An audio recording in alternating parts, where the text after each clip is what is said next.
Hello बच्चों, आज की क्लास में हम डिस्कस कर रहे हैं हमारी क्लास 9th की मैथ्स की वर्कशीट 2।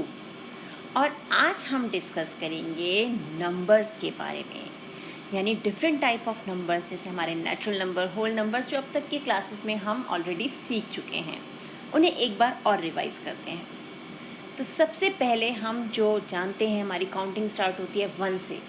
तो हम जब 1 2 3 4 5 6 इस ढंग से नंबर्स की काउंटिंग लेके चलते हैं और ये कंटिन्यू रहती है इन्फिनिटी तक, ये नंबर्स होते हैं हमारे नेचुरल नंबर्स।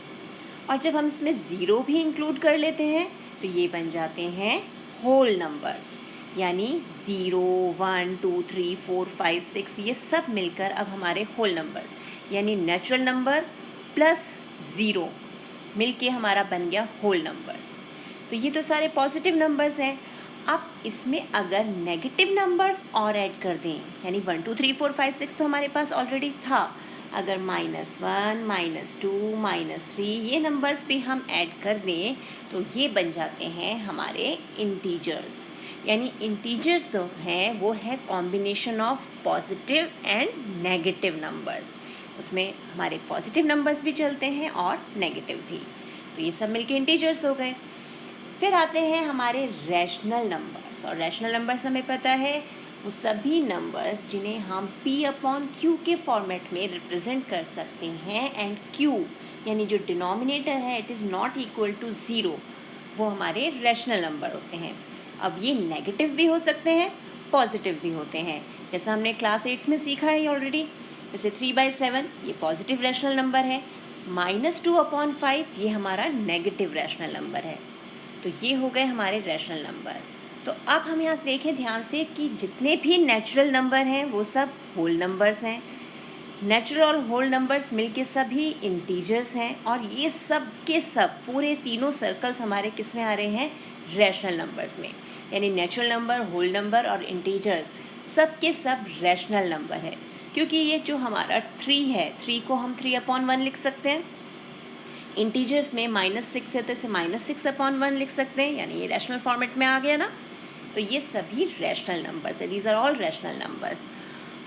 फिर एक कैटेगरी और आती है हमारी, जो है हमारे रूट में नंबर, √2 √3 पाई एक्सेट्रा। ये होते हैं हमारे irrational numbers because we can not represent them in format of P/Q। P/Q के फॉर्म में से हम प्रेजेंट नहीं कर सकते। मोर ओवर इनका जो डेसिमल एक्सपेंशन होता है वो भी non terminating and non repeating होता है।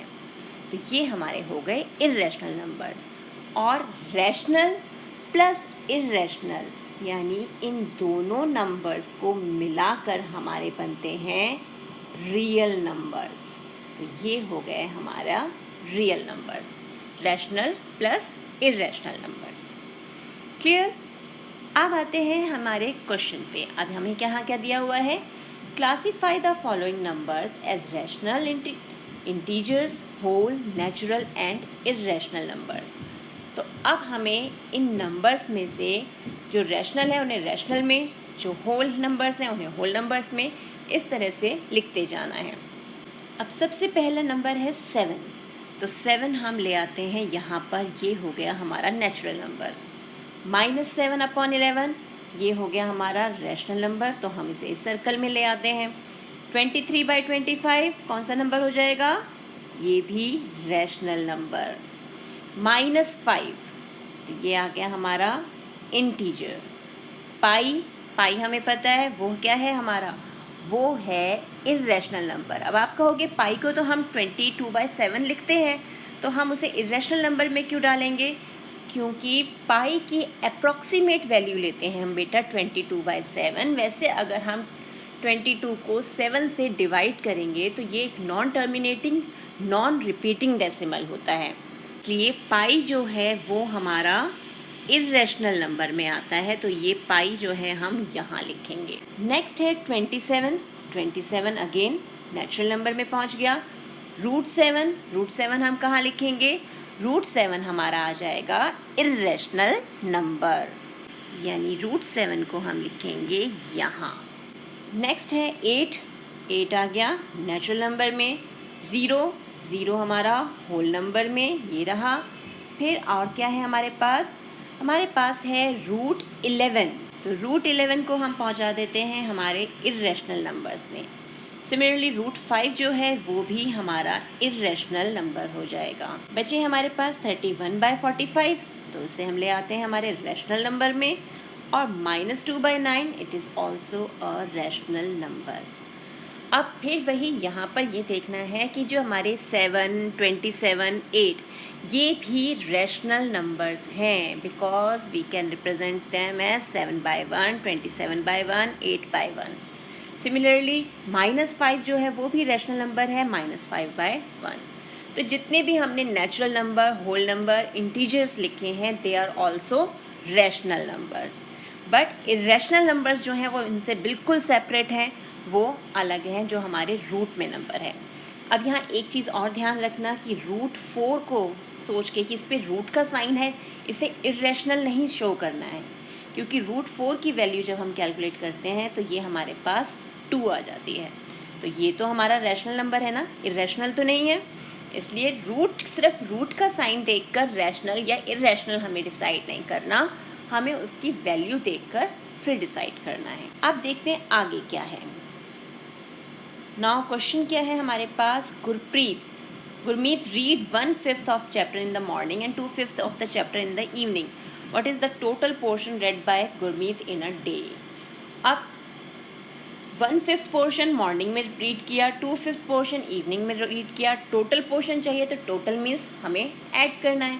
तो 1/5 + 2/5 दोनों के डिनोमिनेटर सेम है, तो सिंपली ऐड किया, हमें 3/5 पार्ट जो है उसने रीड कर लिया है। फिर नेक्स्ट क्या है, Ramesh finished 3/5 of his work, what portion is left for completion. तो हमेशा हम किसी भी वर्क को 1 कंप्लीट वर्क मानते हैं कि 1 होल ऑब्जेक्ट है, उसका कोई पार्ट जो है वो कंप्लीट या इनकम्प्लीट है।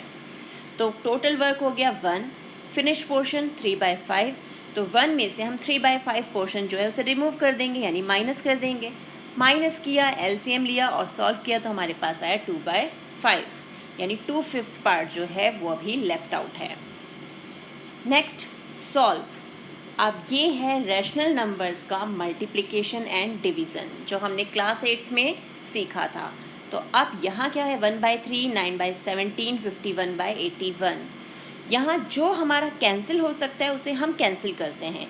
तो 17 1 ज़ा 17, 17 3 ज़ा 51, ये 3 और ये 3 कैंसिल, 9 1 ज़ा 9, 9 9 ज़ा 81।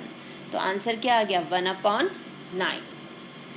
सिमिलरली अब है हमारे पास डिवीज़न, और डिवीज़न में हमने सीखा था कि डिवीज़न के बाद जो भी हमारा रैशनल नंबर होता है उसका हम रेसिप्रोकल लेते हैं, यानी जो डिनोमिनेटर है वो बन जाता है न्यूमरेटर और न्यूमरेटर जो है वो बन जाता है डिनोमिनेटर, और साइन आ जाता है मल्टीप्लिकेशन का। अब इसे भी, अब ये मल्टीप्लिकेशन का क्वेश्चन बन गया, अब इसे भी सिंप्लीफाई करेंगे तो आंसर आ गया 7/4, और उसे हम मिक्स्ड फ्रैक्शन में चेंज कर सकते हैं। क्लियर, याद आया ना। आप इन्हीं क्वेश्चंस पे बेस्ड हमारे पास प्रैक्टिस के लिए कुछ क्वेश्चंस हैं। अब देखिए क्या क्वेश्चन है हमारे पास। सबसे पहले है, Mahima covers 1/7 of her journey on Monday, she covers 3/4 of her journey on Tuesday, how much portion of journey she has covered so far. तो अब सॉल्यूशन 1 में हम देखें कि 1/7 जर्नी जो है वो उसने मंडे को कवर किया, 3/4 जर्नी जो है वो ट्यूसडे को कवर किया। तो अब कितना पोर्शन कवर कर लिया, यानी इन दोनों को ऐड करना है। अब यहाँ दोनों के डिनोमिनेटर हैं डिफरेंट, तो हम एलसीएम लेंगे। एलसीएम लिया, यहाँ आया 28, ये 4, और यहाँ आ जाएगा हमारे पास 21, तो ये आ गया 25/28। इतना पोर्शन उसने अपनी जर्नी का कवर कर लिया। तो ये तो हो गया फर्स्ट पार्ट। अब सेकंड पार्ट में, how much portion of journey is left for the completion. तो अब टोटल जर्नी जो है वो हम 1 मान लें, उसमें से 25/28 पोर्शन जो है वो ऑलरेडी कवर कर चुके हैं, तो इसे माइनस करके हम निकाल लेते हैं कितना पोर्शन बच गया।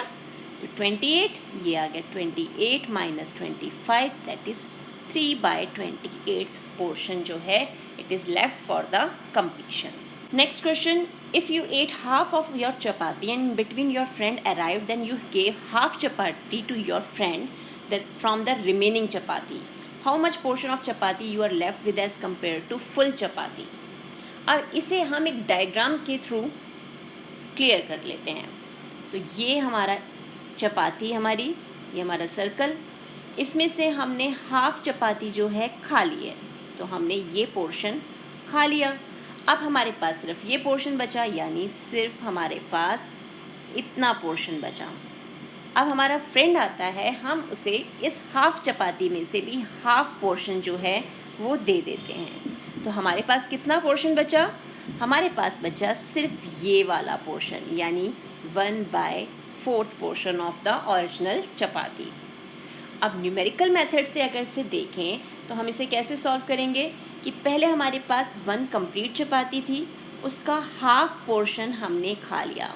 तो 1 - 1/2 दैट इज़ यहाँ पे 2, ये हो गया 2 - 1 दैट इज़ 1/2. ये पोर्शन बचा. अब हमारा फ्रेंड आता है, तो 1/2 में से हम उसे इस 1/2 का भी हाफ पोर्शन, यानी इसमें से हम माइनस करते हैं हाफ ऑफ हाफ. और हमें पता है जहाँ ऑफ लिखा होता है इसका मतलब है वहाँ है मल्टीप्लिकेशन का साइन. तो ये बन गया 1/2 - 1/4. अब एलसीएम ले लेते हैं, ये आ गया 4. 2 - 1 यानी 1/4. तो ये हमने न्यूमेरिक मेथड से किया और ये हमारा डायग्रामिक मेथड से था. दोनों ही बार हमारे पास आंसर क्या आया? 1/4. नेक्स्ट है सॉल्व. अब हमें ये सॉल्व करना है. यहाँ पे अगेन हमारे पास एक मल्टीप्लिकेशन का क्वेश्चन है जिसे हमें सॉल्व करना है और एक डिवीज़न का. तो सबसे पहले 13/15 इंटू 18/26 इंटू 25/54. आप इसे सॉल्व करें. जो हमारे नंबर्स कट सकते हैं सबसे पहले हम उन्हें कट करेंगे. तो 13 × 1 = 13, 13 × 2 = 26, ये कट हो गया. उसके बाद 2 × 1 = 2, 2 × 9 = 18, ये भी कैंसिल. अब 3 × 5 = 15, 3 × 3 = 9, कैंसिल हो गया. 5 × 1 = 5, 5 × 5 = 25. और आगे और कट करें तो 3 × 1 = 3 और यहाँ हमें मिल जाएगा 3 × 1 = 3, 3 × 8 = 24. तो फाइनल आंसर हमारे पास क्या आ गया? ये आ गया 5/18. तो ये हो गया हमारा फर्स्ट पार्ट सॉल्व. अब आ जाते हैं सेकंड पे. तो फर्स्ट अब आ गया सेकंड पार्ट. 343 डिवाइड बाय 625 और इसे हमें डिवाइड करना है 49/25 से. अगेन हमारे पास डिवीज़न का साइन है, हम इसे रेसिप्रोकल लेंगे. तो ये हो गया 343/625 इंटू अब 25 ऊपर और 49 नीचे. बस 25 × 1 = 25, इसे कैंसिल किया, ये भी 25 आ गया. और यहाँ 7 × 7 = 49, इसे करेंगे तो यहाँ पर 49 और फिर से कैंसिल किया तो ये आ गया 7, यानी फाइनल आंसर आया 7/25. कितना सिंपल है. ये सभी क्वेश्चंस हमने 8th क्लास में किए हैं. तो बस आप इन क्वेश्चंस की अच्छे से प्रैक्टिस कीजिए. जो अब तक हमने सीखा है उसे रिवाइज कीजिए. मिलते हैं एक और वीडियो में. तब तक keep practicing and enjoy math.